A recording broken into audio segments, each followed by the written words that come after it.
আসসালামু আলাইকুম রহমতুল্লাহি ওয়া বারাকাতুহু। বিসমিল্লাহির রহমানির রহিম। এই মুহূর্তে বাংলাদেশ সহ বিশ্বের অগণিত দর্শক শ্রোতা যে প্রান্তে বসে আপনারা RTV দেখছেন, আমি এইচ.এম. বরকতুল্লাহ আপনাদের সকলকে জানাচ্ছি শুভেচ্ছা এবং অভিনন্দন। মহান স্রষ্টা আল্লাহ তাআলা শুকরিয়া আদায় করেছি আলহামদুলিল্লাহ। বিশ্বনবী জনাবে মুহাম্মদ রাসূলুল্লাহ সাল্লাল্লাহু আলাইহি ওয়াসাল্লামের প্রতি দরুদ এবং সালাম প্রেরণ করে শুরু করছি আজকের পরিবেশন। প্রিয় দর্শক, আপনারা দেখছেন BRB নিবেদিত ইসলামী জীবন, powered by BRB hospitals limited. আমরা প্রতিদিনের ন্যায় আজকেও হাজির হয়েছি পবিত্র রমজানুল মোবারকের গুরুত্বপূর্ণ এই সময়ে অত্যন্ত জীবন ঘনিষ্ঠ একটি বিষয় নিয়ে আজকেও ইনশাআল্লাহ আপনাদের সামনে আলোকপাত করব। আজকে আমাদের মাঝে উপস্থিত হয়েছেন বিশিষ্ট বিজনেসম্যান এবং হজ এজেন্সিস অ্যাসোসিয়েশন অফ বাংলাদেশ হাবের সম্মানিত সভাপতি জনাব সৈয়দ আলহাজ গোলাম সরওয়ার। আসসালামু আলাইকুম রহমতুল্লাহ। ওয়ালাইকুম আসসালাম রহমতুল্লাহ। আপনাকে স্বাগত জানাচ্ছি আমাদের আজকের আয়োজনে। আপনাকেও ধন্যবাদ আমাকে যে এখানে। প্রিয় দর্শক, মহান স্রষ্টা আল্লাহ রাব্বুল আলামিন ইসলামের মৌলিক 5টি স্তম্ভ আমাদের দান করেছেন। সেই মৌলিক 5টি স্তম্ভের মধ্যে অন্যতম একটি স্তম্ভ হচ্ছে পবিত্র হজ। এই পবিত্র হজ পালনের জন্য সারা বিশ্ব থেকে মানুষেরা নির্ধারিত সময়ে নির্দিষ্ট স্থানে মক্কাতুল মুকাররমায় একত্রিত হয় এবং সেখানে আল্লাহর তাকবীরে ধ্বনিত হয়ে সেখানে পবিত্র হজ ব্রত মানুষ পালন করে এবং সেই হজ মক্কা এবং কাবার এটি অন্যতম একটি স্থান যেখানে আল্লাহ রাব্বুল আলামিনের সান্নিধ্য পাওয়ার জন্য সারা বিশ্ব থেকে মানুষজন একত্রিত হয়। প্রিয় দর্শক শ্রোতা, সেই হজ ব্যবস্থাপনা থেকে গুরুত্ব এবং তাৎপর্য নিয়ে আজকে আমরা হাবের প্রেসিডেন্টকে আমন্ত্রণ জানিয়েছি। আমরা তার মাধ্যমে বাংলাদেশ থেকে যে সকল হাজিরা হজে গমন করবেন তাদের সুবিধা এবং অসুবিধার দিকগুলো কি কি রয়েছে সেই বিষয়গুলো আমরা তার কাছ থেকে আমরা সরাসরি শুনতে চাই। যে সৈয়দ গোলাম সরওয়ার, আমরা হজের এই যে খুব কাছাকাছি আমরা একেবারে চলে আসছি, প্রায় পবিত্র রমজানের পরেই বলা যায় যে 1 মাস পরেই তো আমার হজের ফ্লাইট চালু হয়ে যাবে।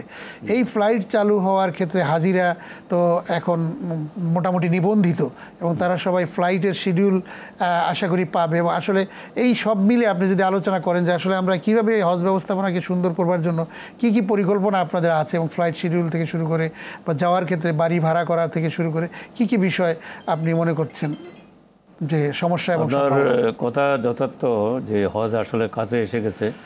আমাদের রমজানের পরেই আমরা চিরাচরিত নিয়ম অনুযায়ী আগের বছর ধরে যেভাবে আমরা হজের পরে রমজানের পরে আমরা বাড়ি ভাড়া করতে যেতাম, এবার 1 মাস শাওয়াল মাসটা পুরোটাই আমরা বাড়ি ভাড়া করতাম। জিলকদ মাসের প্রথম দিকে আমরা বাড়ি ভাড়া করে চলে আসতাম। এরপরে আমাদের কার্যক্রম শুরু হতো এবং টিকিট হয়ে যেত।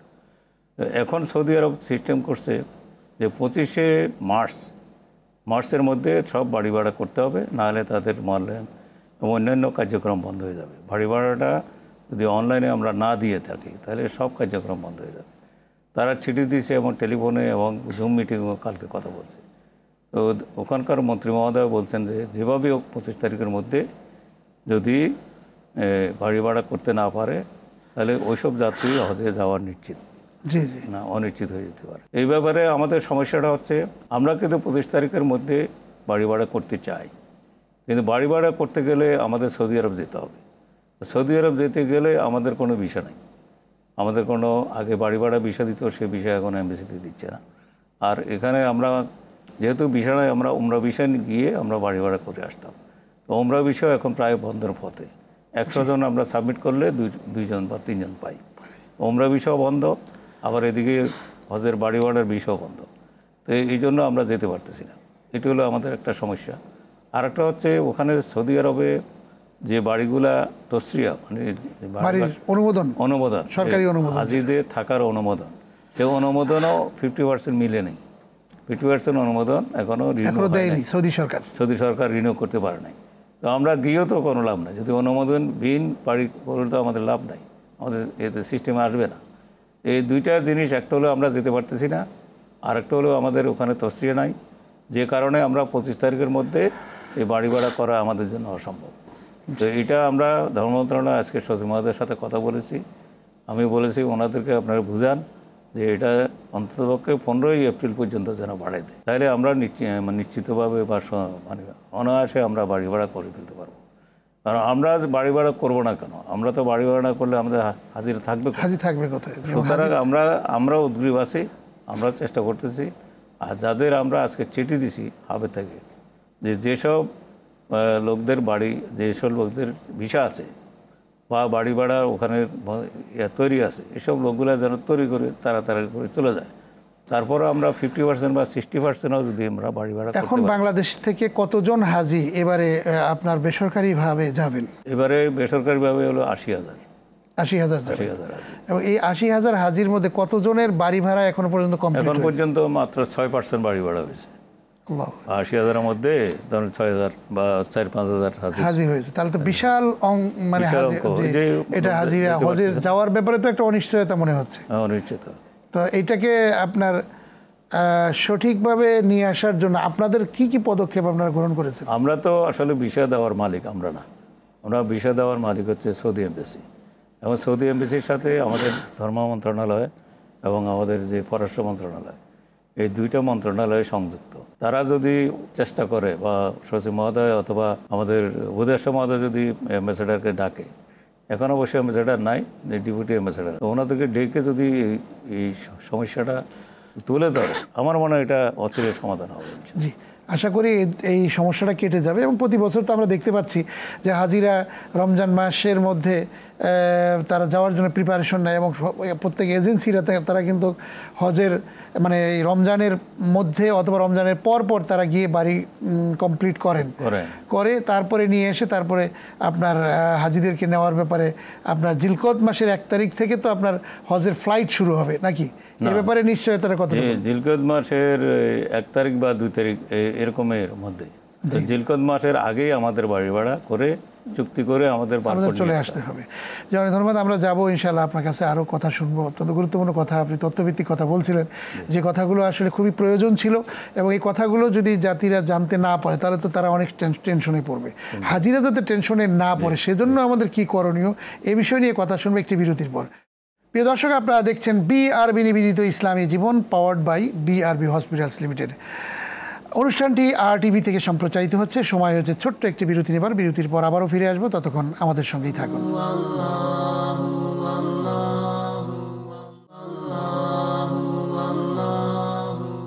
প্রিয় দর্শক, আপনারা দেখছেন বিআরবি নিবেদিত ইসলামী জীবন, powered by BRB hospitals limited. বিরতির পর আবারও আমন্ত্রণ জানাচ্ছি। আমরা আজকে এটি ব্যতিক্রমী বিষয় আমরা নিয়ে এসেছি পবিত্র হজ ব্যবস্থাপনাকে সুন্দর করবার জন্য, তথা বাংলাদেশ থেকে যে সকল হাজিরা আল্লাহর ঘরে গমন করেন তাদের ব্যবস্থাপনাটা অনেক যাতে সুন্দর হয়, এজন্যই Hajj agencies association of Bangladesh HAAB তারা প্রাণান্তকর চেষ্টা চালিয়ে যান। সেই সাথে মন্ত্রণালয়, ধর্ম মন্ত্রণালয়ের সহযোগিতায় তারা এই কাজগুলো করে থাকেন এবং সৌদি অ্যাম্বাসি রয়েছে তাদের সহযোগিতায় অত্যন্ত সুন্দরভাবে যাতে হজে হাজিরা গিয়ে সেখানে আল্লাহ স্বাচ্ছন্দ্যের সাথে তারা ইবাদতবন্দি এগুলো করতে পারেন, সে ধরনের চেষ্টাই তারা করে থাকেন। আমাদের অত্যন্ত ডাইনামিক একজন হজ এজেন্সির বর্তমান যিনি সভাপতি হাবের, তিনি আমাদের মাঝে আজকে যোগ দিয়েছেন এবং তিনি সুবিধা এবং অসুবিধাগুলো তুলে ধরছেন। আমরা তার কাছ থেকে আমরা কথা শুনছি।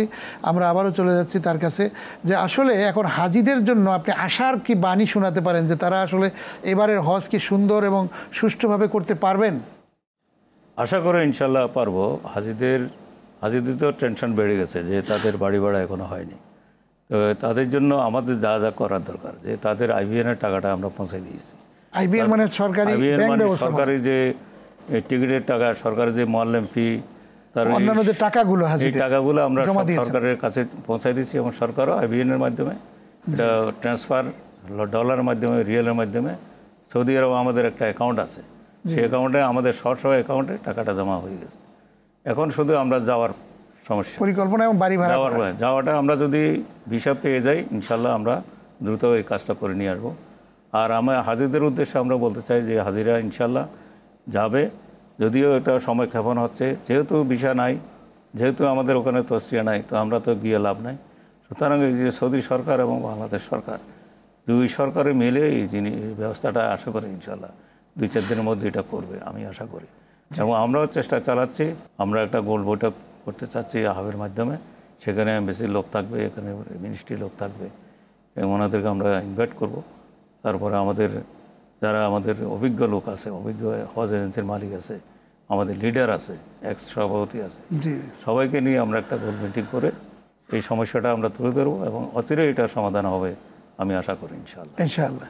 তার মানে হচ্ছে যে হাজিরা অত্যন্ত নির্বিঘ্নে তারা এবারও আশা করি সঠিকভাবে হজে যেতে পারবেন এবং আপনার যে যে প্যাকেজ রয়েছে সেই প্যাকেজে তারা হজে গমন করে তারা আলহামদুলিল্লাহ সঠিকভাবে তারা সেবা পাবেন আপনাদের মাধ্যমে আশা করা যাচ্ছে ইনশাআল্লাহ।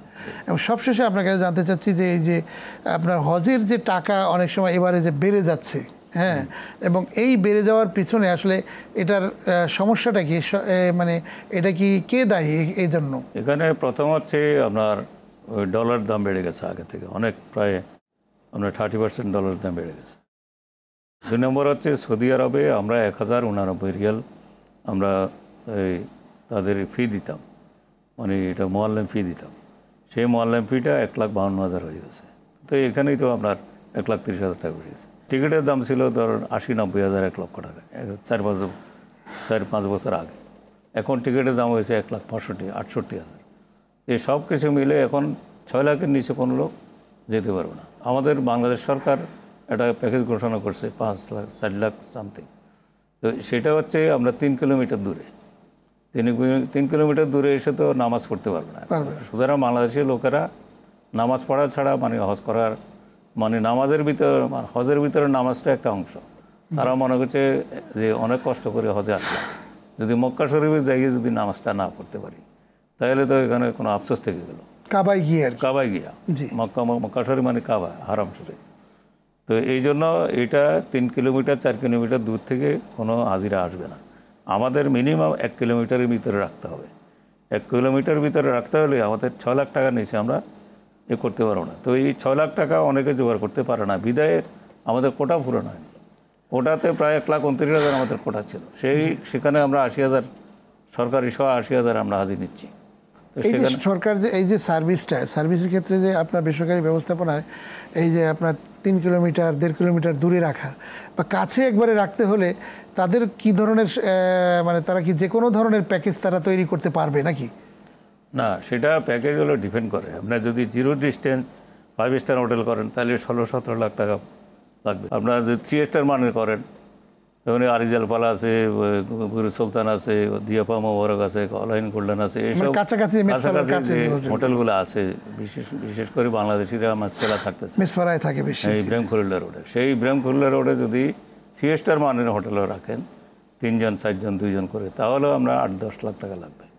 আর যদি 1 কিলোমিটার দূরে যদি আপনি রাখেন সেখানে এই আপনার তাহলে ওই যে ব্রিজের ব্রিজের মেসফালা ব্রিজের আগে যদি আপনি রাখতে চান, তো সেখানে দাখেলা আছে, তারপরে এখানে হিজরা মসজিদ আছে, তারপরে আপনি ইব্রাহিমখলিল্লাহ রোডে দূরে আছে। এখানে যদি রাখতে চান তাহলে 6 লাখ টাকার মধ্যে হয়ে যাবে, খরচ হবে। জি, অনেক ধন্যবাদ। অত্যন্ত চমৎকারভাবে আপনি আসলে বলছিলেন যে আরও কোনো গুরুত্বপূর্ণ মেসেজ আছে কিনা আপনার মাধ্যমে যদি জানতে পারতো। মেসেজটা হচ্ছে আমাদের যে প্রতি বছর আমাদের যে হজের সময় যে 5 দিন হজ করে, সেই 5 দিন হজের মধ্যে সবচেয়ে কষ্টকর হলো আরাফাত থেকে মুজদালিফা যাওয়া। সেই আরাফাত থেকে মুজদালিফা যাওয়ার জন্য আপনার বাসের সংকলন হয় না। 100 জনের জন্য একটা বাস রাখে, তো 100 জনের জন্য বাস রাখে তো 60-70 জন যায়, আর বাকি 30 জন থেকে যায়। ওই বাসটা যখন ঘুরে আসবে তখন আর ফজর নামাজের আজান দিয়ে দেয়, তখন তো আর মুজদালিফা যাওয়া হয় না। এই জন্য আমি সৌদি সরকারে বলবো যে অন্তত 50 জন না হলে অন্তত 60 জন 70 জনের জন্য ওই সময় যখন আরাফাত থেকে মুজদালিফা যাওয়ার সময় মাগরিবের নামাজের পরপরই যখন রওনা দেয়, মাগরিবের নামাজটা যেন এই আরাফাতে পড়ে যেন ক্রস করে মাগরিব নামাজের পরপরই, তারপরে মুজদালিফা গিয়ে তারা মাগরিব এবং আশার নামাজ একসাথে আদায় করতে পারবে, আদায় করে তারপরে এই আপনার ফজর নামাজ পড়ে তারপরে 10 তারিখ ফজর নামাজ 10ই মিনায় চলে যাবেন, মিনা চলে যাবে অথবা কঙ্কর মাঠে চলে যাবে।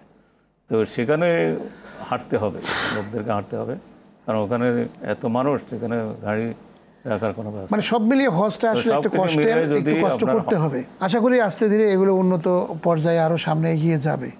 জি, অনেক ধন্যবাদ আপনাকে। অত্যন্ত চমৎকারভাবে আপনি আমাদের মাধ্যমে আরটিভির অনুষ্ঠানে এসে হজ ব্যবস্থাপনা নিয়ে কথা বলেছেন, হাজিদের সুন্দরভাবে যাতে হজে যেতে পারেন সেজন্য গাইডলাইন এবং দিক নির্দেশনা প্রদান করেছেন। আরটিভির পক্ষ থেকে আপনাকে অনেক ধন্যবাদ জানাচ্ছি। আপনাকেও ধন্যবাদ এবং আরটিভি যারা দেখছেন তাদেরকেও ধন্যবাদ এবং কৃতজ্ঞতা আমার পক্ষ থেকে এবং হাবের পক্ষ থেকে। আসসালামু আলাইকুম। প্রিয় দর্শক, আমরা আজকে একটি ব্যতিক্রমধর্মী আয়োজন আপনাদের জন্য নিবেদন করেছি। সেটি হচ্ছে হজ ব্যবস্থাপনা নিয়ে। হজ হচ্ছে ইসলামের মৌলিক 5টি স্তম্ভের মধ্যে অন্যতম একটি স্তম্ভ, যেটি আসলে আমরা অত্যন্ত গুরুত্বের সাথে এটি দেখে থাকি এবং সারা বিশ্ব থেকে মানুষজন হজে গমন করেন। তখন এই ব্যবস্থাপনা যদি সুন্দর এবং সুষ্ঠু না হয় তাহলে হাজিরা অনেক বিপদে পড়ে যায়। আমাদের দেশ থেকে দায়িত্ববান ব্যক্তি হিসেবে যারা নিয়োজিত রয়েছেন তাদের মধ্যে অন্যতম হচ্ছে ধর্ম মন্ত্রণালয় এবং সেই সাথে Hajj agencies association of Bangladesh HAAB. এই হাব হাজিদের যে সংগঠন রয়েছে অর্থাৎ হজ এজেন্ট রয়েছেন, সেই এজেন্টদেরই একটা সংগঠন এবং বেশিরভাগ হাজিরাই কিন্তু এই এজেন্সির মাধ্যমে হজে গমন করেন। বিআরবি নিবেদিত ইসলামী জীবন পাওয়ার্ড বাই বিআরবি হসপিটালস লিমিটেডের এই আয়োজন থেকে সকলকেই আবারও ধন্যবাদ জানিয়ে আজকের মতো অনুষ্ঠান শেষ করছি। আপনারা সবাই ভালো থাকুন, সুস্থ থাকুন। আল্লাহ হাফেজ। আসসালামু আলাইকুম ওয়া রাহমাতুল্লাহি ওয়া বারাকাতুহু।